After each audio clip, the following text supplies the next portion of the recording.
This is a Fox News Alert. I'm Brett Baer in Des Moines, Iowa, site of the First in the Nation caucuses Monday. We begin with yet another blow to the candidacy of Hillary Clinton, once considered virtually unbeatable on the Democratic side.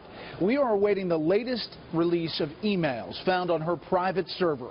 Emails that have put her candidacy in question, according to some, but the real story may be the emails that we will not be allowed to see, and the emerging battle between Clinton and the White House. Chief White House correspondent Ed Henry has our top story tonight here in the Iowa capital city. Good evening, Ed.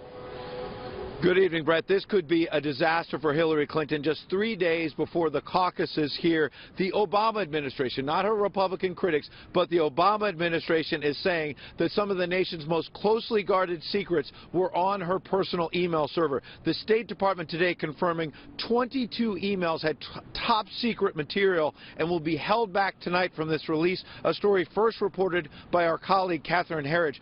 Back in Washington, State Department spokesman John Kirby told reporters the emails had highly classified information despite those denials from Clinton. The documents are being upgraded at the request of the intelligence community because they contain a category of top secret information. These documents were not marked classified at the time they were sent. Already noting tonight the Secretary of State is obligated to protect classified information whether or not it is marked. Clinton aides are tonight scrambling to insist the top secret emails actually had innocuous information. They're dealing with that as they also deal with some real problems here on the ground in Iowa. Before Hillary Clinton arrived for an event at Grandview University, it was a struggle for her aides to get the crowd excited. We're going to do a little cheer. Yeah. Woo! An official at the university later told Fox Clinton aides told them to expect about 1,000 people, but only a few hundred showed up, almost as many reporters as voters, to hear her final pitch. If you stand up for me Monday night, I will stand up and fight for you. The once inevitable nominee is now anything but, as Democratic Socialist Senator Bernie Sanders continues to get larger crowds. I believe that it is our campaign that is generating the excitement and the interest for a large voter turnout. And he's getting more confident about standing up to Clinton, calling her out for ducking more debates last year when she was winning and didn't want to slip up, and now flip-flopping since there's a dead heat here in Iowa. Because the Clinton campaign does not run the world, and it's not my job to do what the Clinton campaign simply wants me to do. And as he rises in the polls, Sanders is facing more scrutiny for his expensive socialist plans from establishment institutions like the Washington Post, which drew fire from the senator for an editorial charging he's selling fiction. So if the Washington Post wants to say that our ideas are bold, I accept that.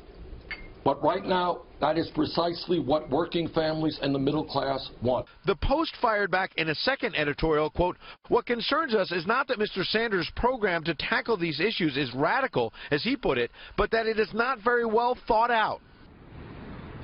Now, Clinton spokesman Brian Fallon is saying today that all of the emails should be released, even the ones that are now being called top secret. He says that's because some intelligence officials have said it actually has innocuous information in there. The bottom line is the Clinton campaign is insisting this is over-classification run amok and that the intelligence community is just overdoing all of this, Brett. You know, Ed, some comments on this at the White House podium today are really raising some eyebrows tonight. That's right. The White House is supposed to steer clear of any kind of comment on ongoing criminal investigations, such as the FBI's probe of Clinton's server, to avoid even the appearance of any political interference. But today, when Josh Earnest was asked whether he could say with certainty that Clinton would not be indicted, he said it's up to the Justice Department, but the White House doesn't think she'll be indicted. Watch this.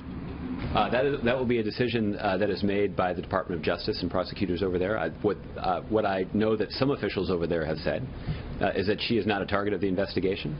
That does not seem to be the direction that it's trending.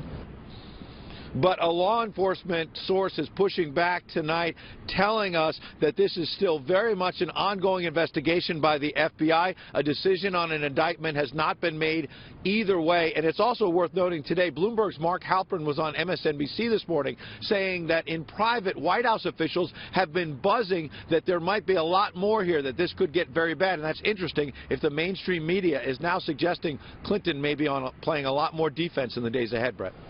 It is a major story, and we'll follow it.